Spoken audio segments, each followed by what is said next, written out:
ریختہ کی جانب سے اور جشن ریختہ کی نمائندگی کرتے ہوئے میں فرحت احساس آپ تمام معزز مہمانوں کا اور سب سے پہلے پروفیسر گوپی چند نارنگ کا، شافی قدوائی صاحب کا، آپ تمام حضرات کا خیر مقدم کرتا ہوں۔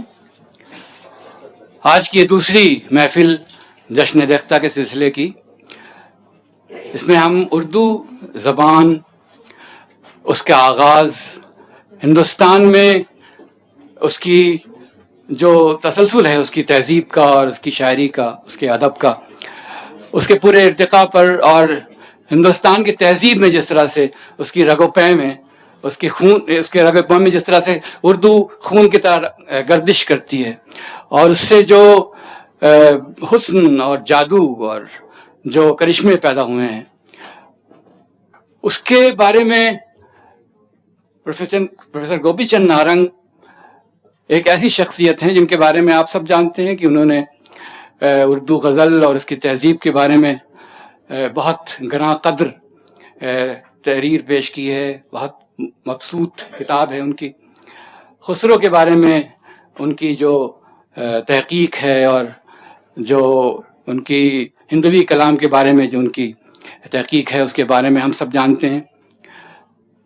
جو تھیری پر ان کا کام ہے اور جس طرح سے لسانیات کے سلسلے میں لفظوں کی جو بنیادیں ہیں، لفظوں کی جو معنی کی تہیں ہیں، ان کے بارے میں جو ان کی گفتگو رہی ہے، اس سے ہم سب واقف ہیں۔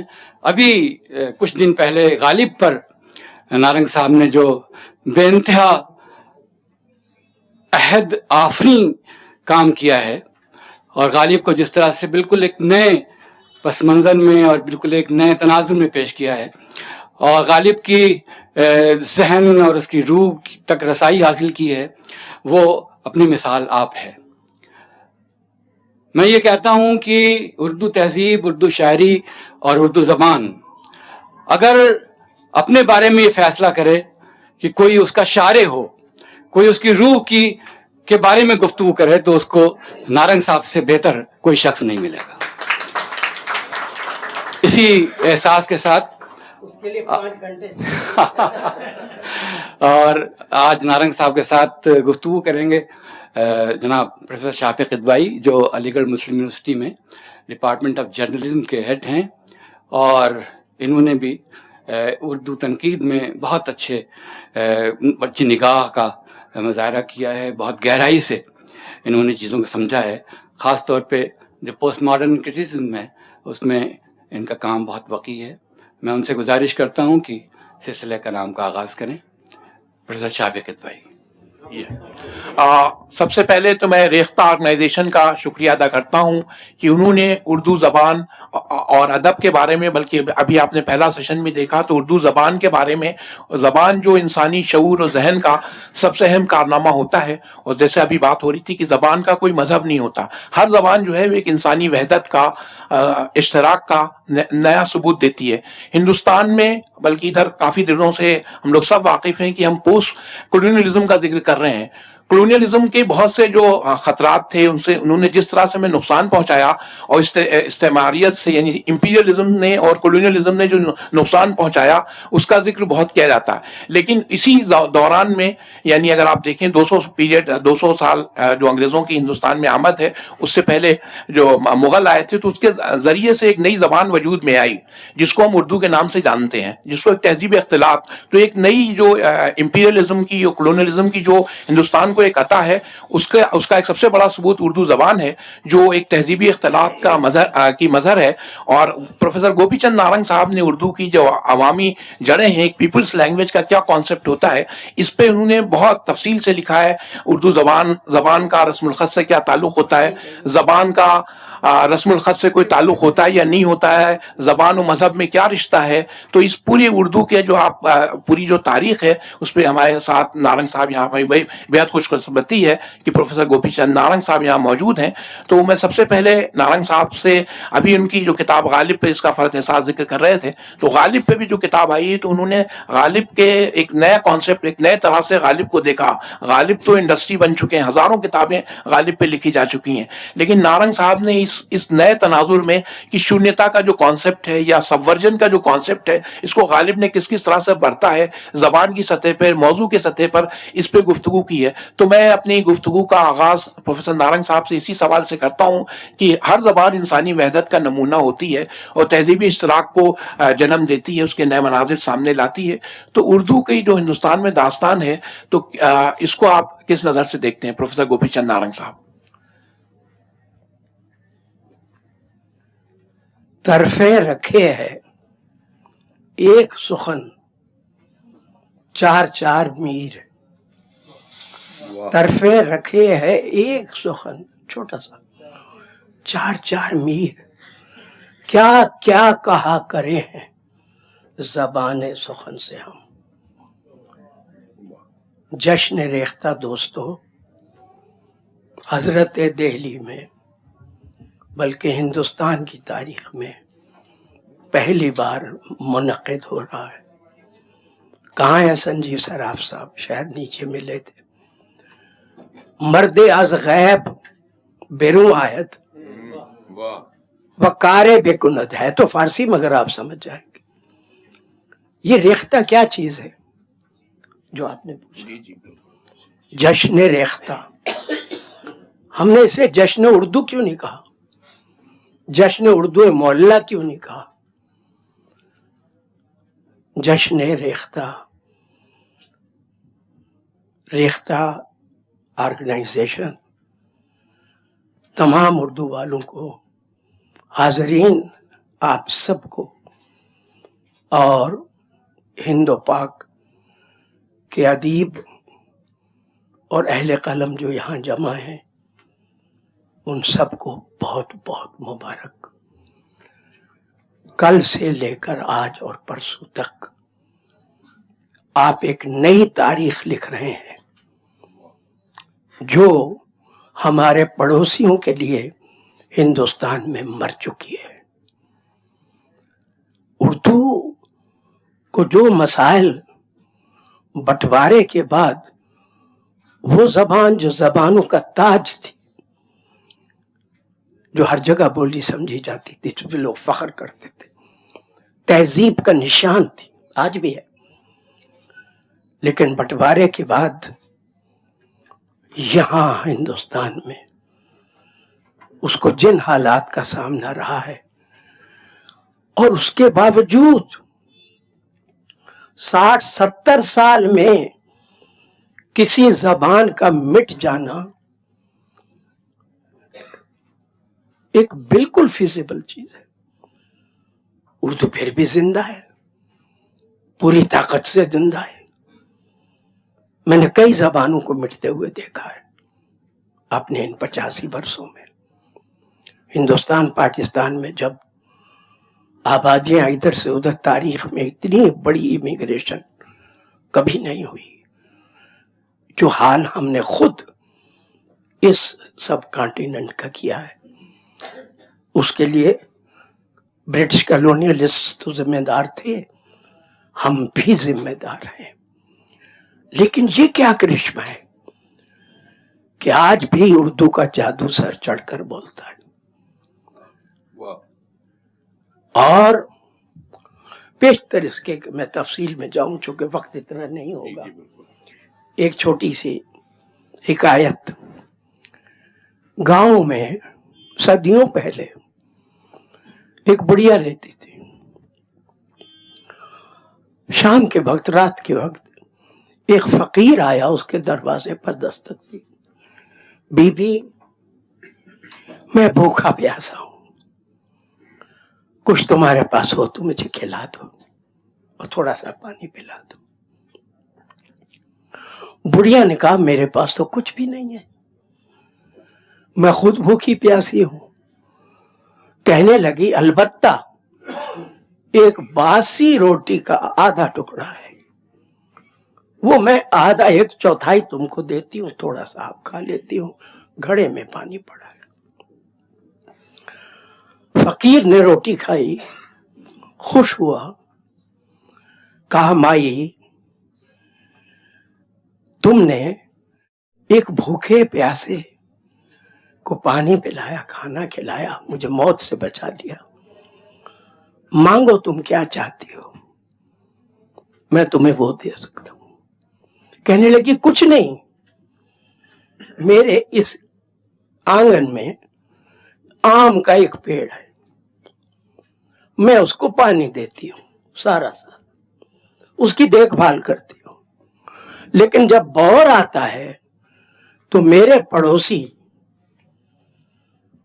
سارا پھل جو ہے توڑ کے لے جاتے ہیں, اور ایک آم بھی میرے حصے میں نہیں آتا. اور آم میرے پیڑ کے بہت میٹھے. تو اس نے کہا کہ اس کا کیا علاج ہے؟ بڑھیا نے کہا آپ دعا دیجئے کہ جو بھی میرے پیڑ کے آم توڑے وہ چپک کے رہ جائے. اس نے کہا تتھاستو, ایسا ہی ہوگا.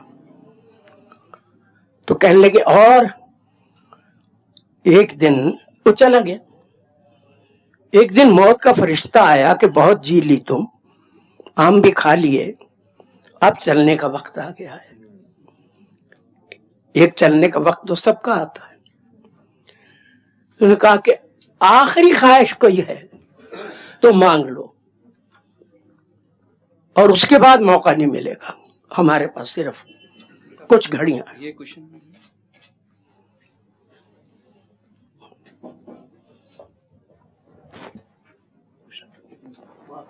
جی بہت ضروری کیا اس طرح سے رکھیں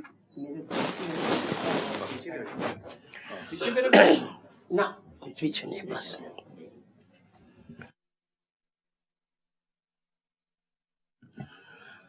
بس ایک خواہش ہے کہ مرنے سے پہلے ایک آم کھا دوں.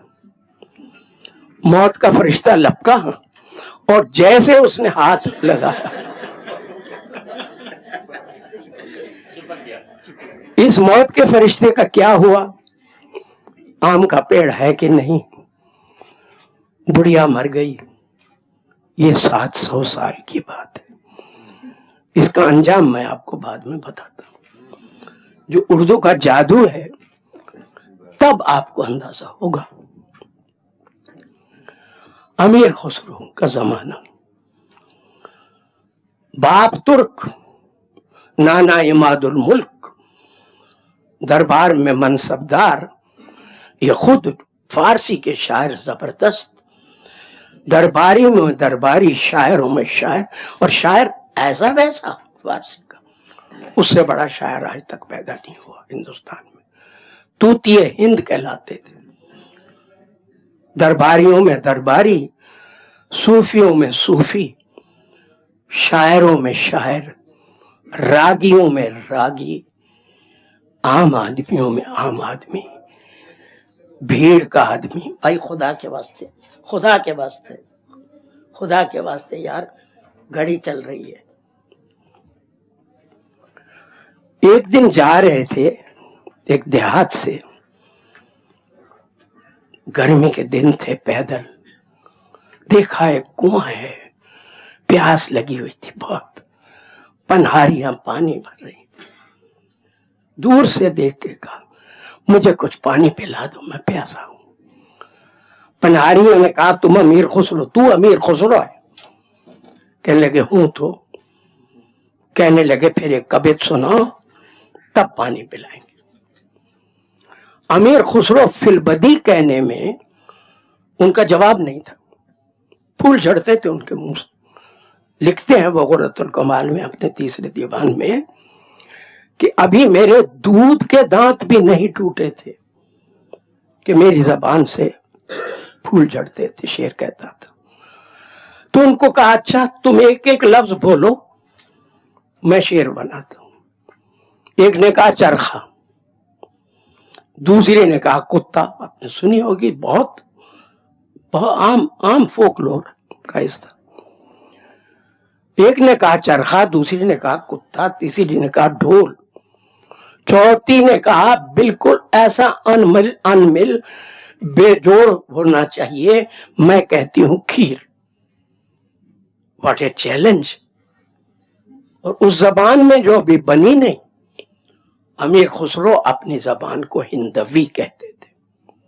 یاد رکھیے ہندی کا لفظ فارسی کا دیا ہوا ہے. ہند بمانے ہندوستان اور ای یا نسبتی ایڈجیکٹائیول.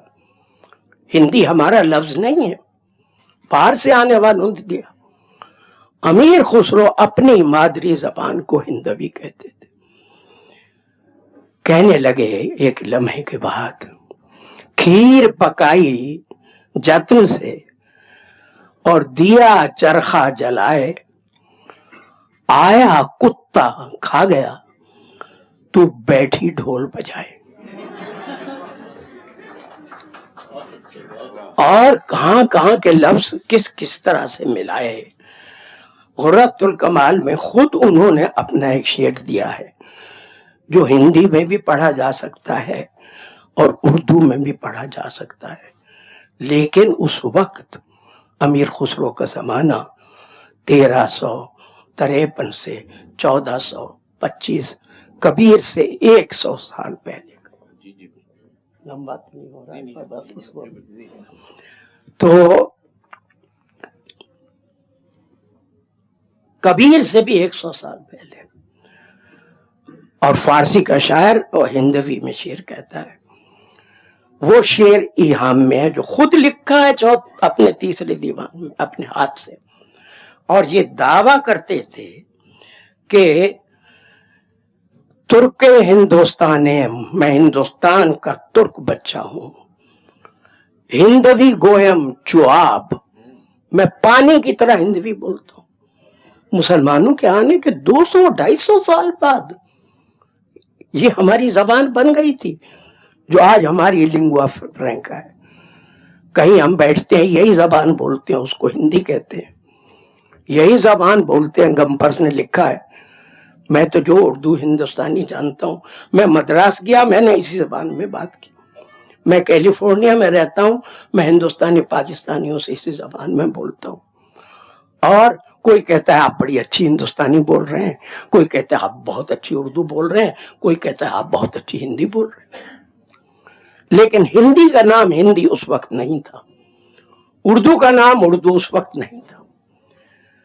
امیر خسرو جس زبان میں شعر کہہ رہے تھے، خود کہتے ہیں ترک ہندوستانیم من ہندوی گویم چواب، پانی کی طرح بولتا ہوں. شکر مصری نہ دارم، اس میں ایہام ہے لفظ نے، میرے پاس وقت نہیں میں اسے کھولوں. میں مصر کی شکر نہیں رکھتا.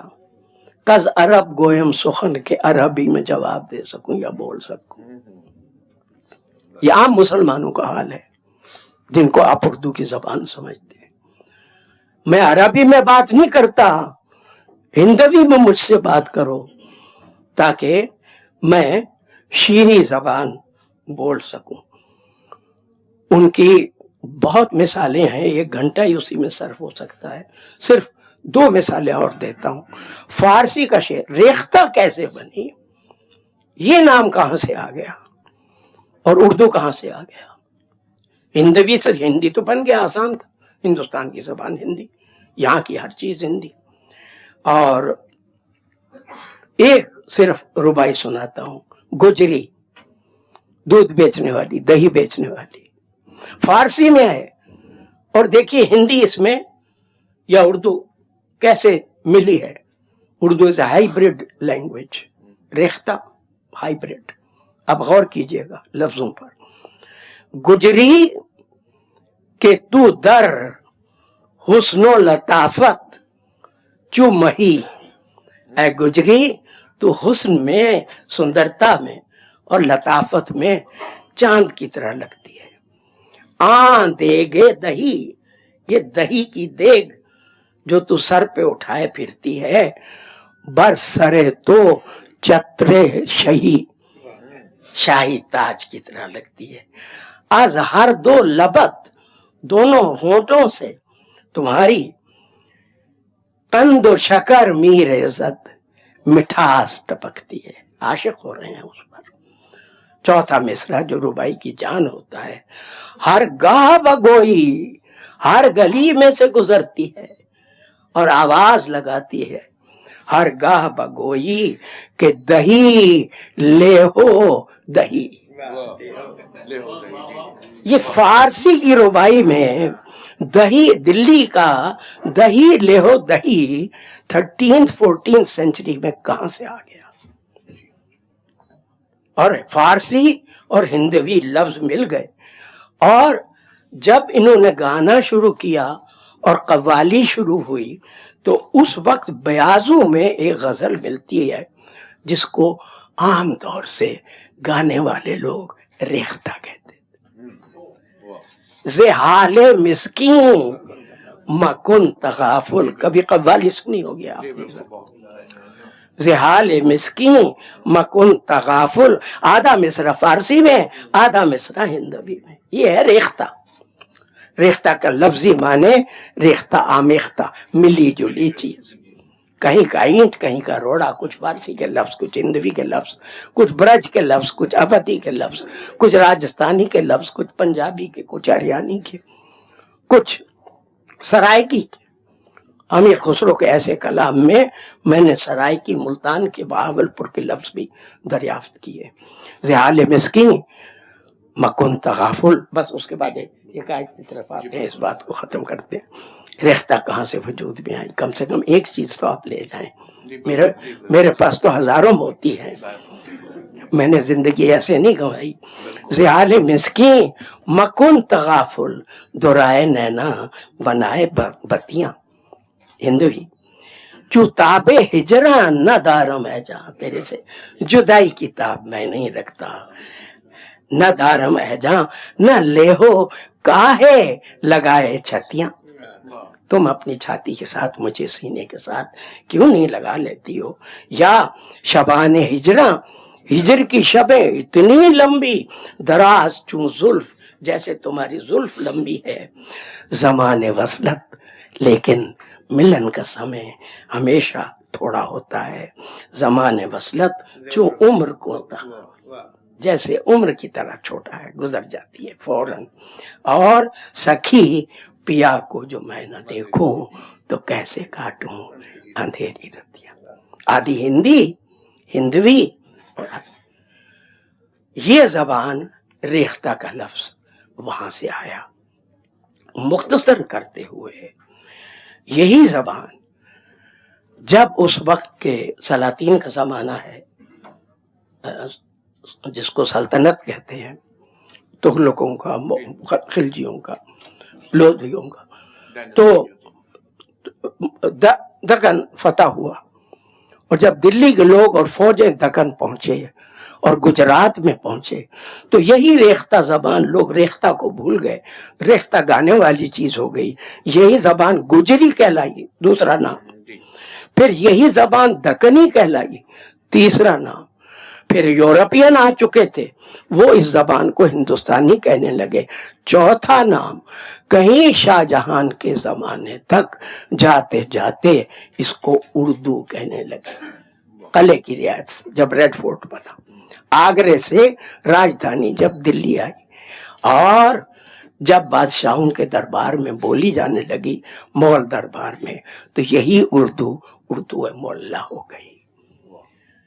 یہ ریختہ ہے دراصل جڑوں میں، جو سر چڑھ کے بولتی ہے.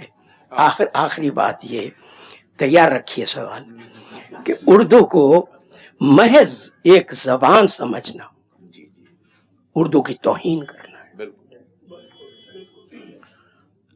وحدت کی زبان، انسانی وحدت کی زبان. ارے مجھے بتاؤ کون سی زبان ہے جو وحدت کی زبان نہیں ہے؟ ہر زبان اپنے بولنے والوں کو ملاتی ہے. کیا پنجابی وحدت کی زبان نہیں؟ کیا بنگالی وحدت کی زبان نہیں؟ مراٹھی، گجراتی، تمل، تیلگو، ملیالم. لیکن اردو جس وحدت کی زبان ہے اور اس کا جو کرشمہ ہے وہ دوسری زبانوں سے مختلف ہے. ایک لفظ کہہ لیں، بنگالی بنگال تک محدود ہے، سارے ہندوستان میں نہیں بولی جاتی. مراٹھی مہاراشٹر تک محدود ہے، گجراتی گجرات تک محدود ہے. اسی طرح 14 زبانیں، 20 زبانیں دیکھ لیجیے. ایک کمبخت یہ اردو زبان ہے جو باد نسیم کی طرح